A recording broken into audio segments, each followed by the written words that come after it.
Hi!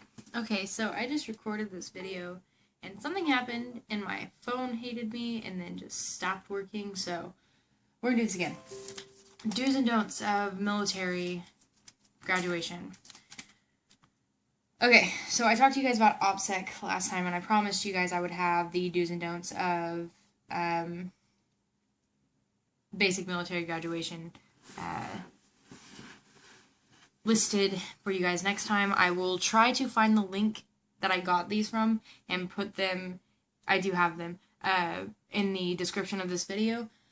Your do's are going to be, which I know it's hard to see, but this is your list of do's, and these are your lists of don'ts, and also your acceptable PDA and unacceptable PDA, what to bring to graduation, and your airman's emergency kit. All things you're going to need at graduation, and I have a few more that I think you should bring. So let's go ahead and start with your do's and don'ts. Your do's are going to be walk on your left, on your recruiter's left, or your recruit. Walk on your recruit's left side so they can salute others, because they salute with their right hand. Refer to your recruit by his or her first name or their nickname, or as my husband or my wife. Do offer your recruit an umbrella. Make sure that it is black, and they are not, because they are not allowed to carry any other color. If you have a small infant or a baby that will be in a stroller, push the carriage or the stroller, so your recruit does not have to. It is considered unmilitary to do so while in uniform. Help your recruit carry any packages or bundles to make it easier for him or her to salute. In other words, don't let them carry anything. Your don'ts are going to be, which I got upset with some of these, but I'm going to show them to you anyways because you need to know the rules. Do not show any public displays of affection or PDA, except at homecomings and goodbyes. Brief hugs and kisses are allowed on Hilton Field only. This includes kissing and holding hands. This is especially important after you have left the field and are walking around base or post. Do not offer your recruit a piece of gum. It is not military for them to chew it. The same goes for smoking in his uniform, or in their uniform. A lot of them may have quit smoking before, as they went in. I know Kenny, whenever he went in, he just stopped. He didn't even try. He just stopped. I wouldn't pick it back up, and they probably shouldn't, but if they do not let them smoke in their uniform. Do not allow your recruit, to put his or her hands in his or her pockets unless retrieving or placing an item from said pocket. Do not offer the recruits food or drink while walking, and they should not be eating, drinking, or talking on a cell phone while walking in uniform. Their headgear is not to be worn inside. Remind them to take it off when they walk inside and put it on while they are walking out the door. So, as they're going in, they take it off. When they are going out the door, they put it back on. Do not allow your recruit to drive. They are prohibited from driving until after tech school. I'm not sure why on that one, but just go with it. And the last don't. Do not allow your recruit to smoke or drink any alcoholic beverages. Again, with the smoking, don't let them do it.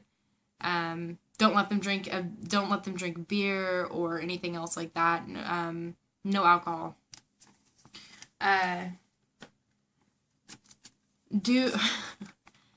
That's our do's and don'ts. So I'm going to go ahead and go into the examples of allowable PDA.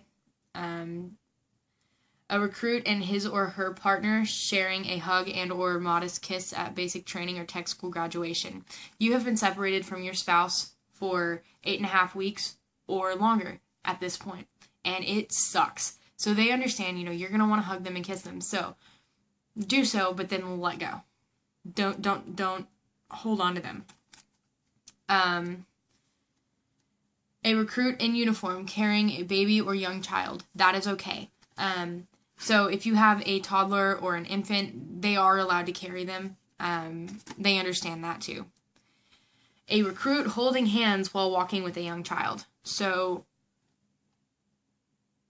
they can hold hands with their son or daughter or their niece or nephew as they are walking, as long as they are small.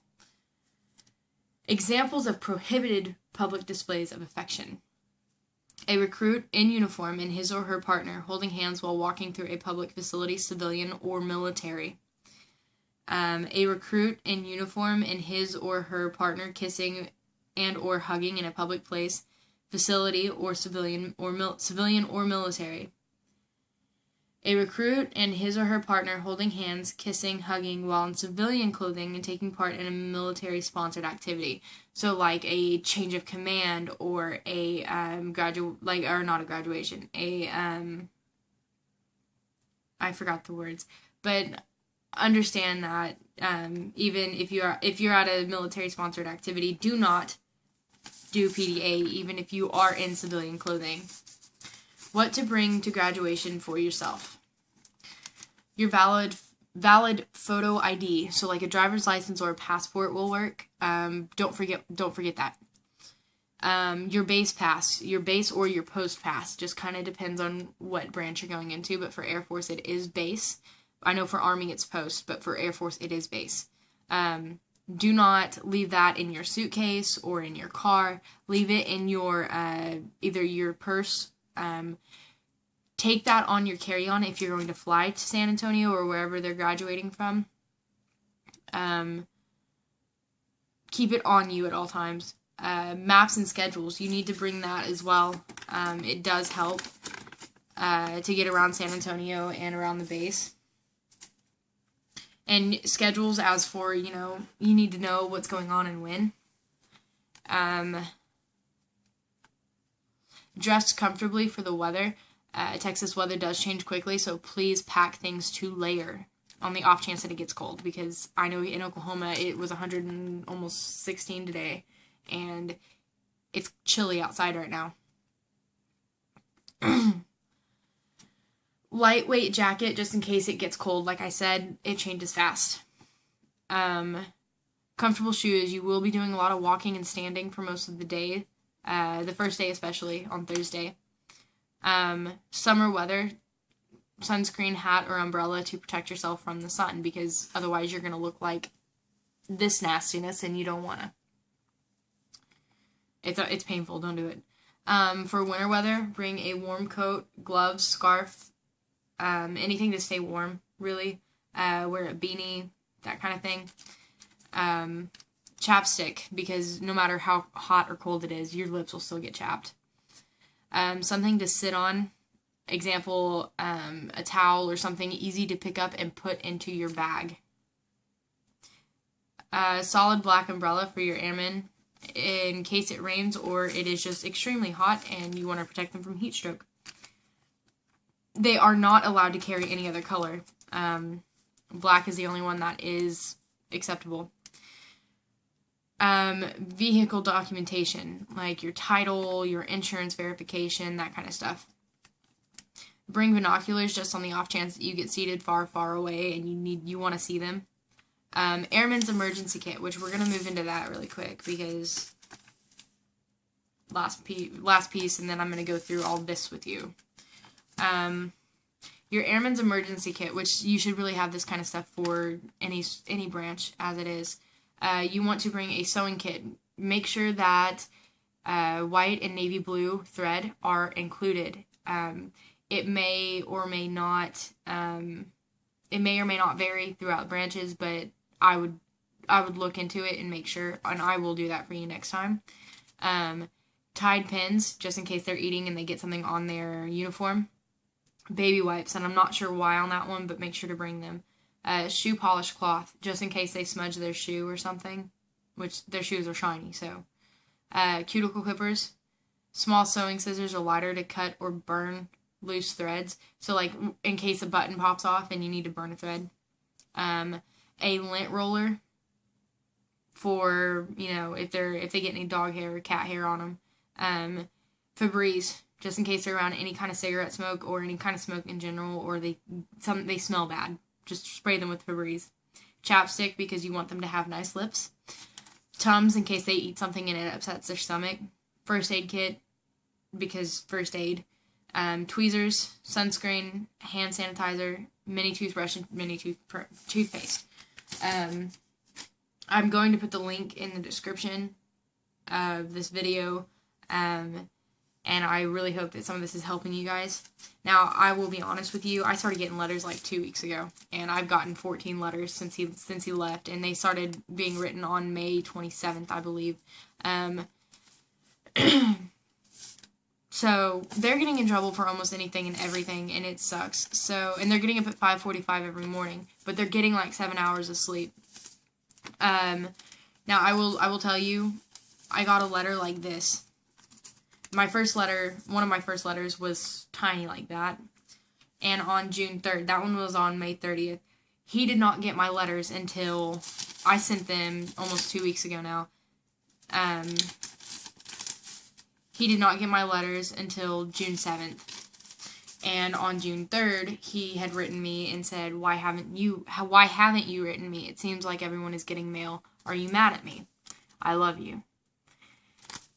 This hits hard. It does. I also got another letter. You know, it was on his first day, and he was saying how he hated it there and how he kind of regretted his decision to join the Air Force. But I'm going to tell you something. They hate it there because they don't get to talk to us. It's like being in jail for them.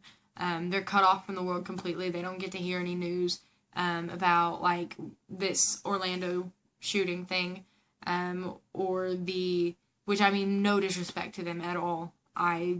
That's really upsetting for me. Or that Christina Grimmie got shot. They don't get any of that news. I really want you to understand that they are not, ignoring you, and they are not, they're not happy where they're at. They're not, but keep loving them and keep supporting them. Flood them with love. I send like 8 letters every time I send some. I mean, my whole family is writing him. His whole family is writing him. It's got to be a pick-me-up for him. I also have a black book like this where I have written down like a calendar format. And it helps a lot to go in and cross off days and be like, okay, I'm through this day. I'm through this day. I think I have 30 days left until I see Kenny again on graduation. So I've got 30 days to get through before I see my husband again. And that is a great feeling. That is phenomenal. I think that's all I have to go through with you guys today. Just be supportive. Love your recruit. Write them a lot. Send them 3, 4, 5 page letters if you can. I do. It's a lot easier. I save them up for like a week, and then I put them all in one envelope, fold them up, and address and pre-stamp an envelope and put it into his envelope, and I send it that way. That way they all come in order. He gets a letter once a week, but he gets a lot of letters. He's really good. Kenny's amazing. I will keep you guys updated, and I will definitely do a video whenever he comes home. See you guys later.